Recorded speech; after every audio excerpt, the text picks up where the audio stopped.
Good day, everyone. My name is Ling Ngọc Minh Huệ. This year, I'm 13 years old, and I come from the beautiful province of Vĩnh Long in the southern part of Vietnam.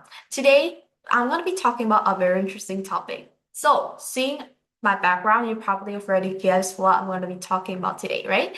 If I could live in any country for a year, I would probably choose Japan, but not for the reason you're expecting. Now, when people think of Japan, they usually think of very interesting things such as anime, sushi, or beautiful cherry blossoms. I agree that all of them are wonderful, but they're not what inspires me the most. What inspires me is Japan's ability to begin again. Now, Japan is a country that's faced devastating situations such as earthquakes, tsunamis, and war. Yet, instead of letting those strategies define its future, it has rebuilt itself, not just physically, but mentally. And today, Japan is known for innovation, safety, efficiency, and it is one of the strongest cultures of responsibility in the world. There's even a Japanese idea called kintsugi, which means repairing broken pottery with gold instead of hiding the cracks. The object then becomes more powerful and more beautiful because of its history, because of its broken parts,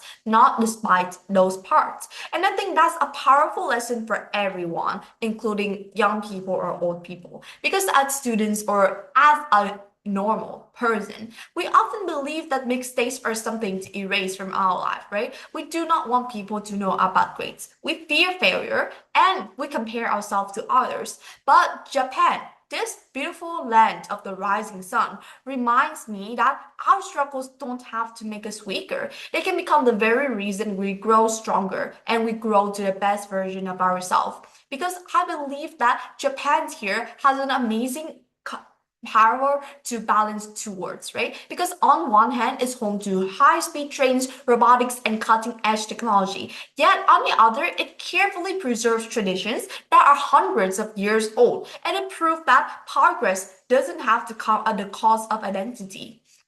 And to me, being a good global citizen isn't just about copying another country. It's about learning the values from different cultures and bring those values back home. Japan inspires me not because it's perfect, but because it teaches people that resilience, respect, and continuous improvement can turn even the hardest moment, the hardest history into new beginnings and into the glory part. And I think that's a lesson that everyone can learn from. Also, I think that after my talk today, you've probably gained a very beautiful insight on the beautiful land of the rising sun itself. Now, what about you? What is a country that you're probably gonna live for in a year, and what really inspires you the most? I'd love to hear about it. Thank you for listening, and goodbye.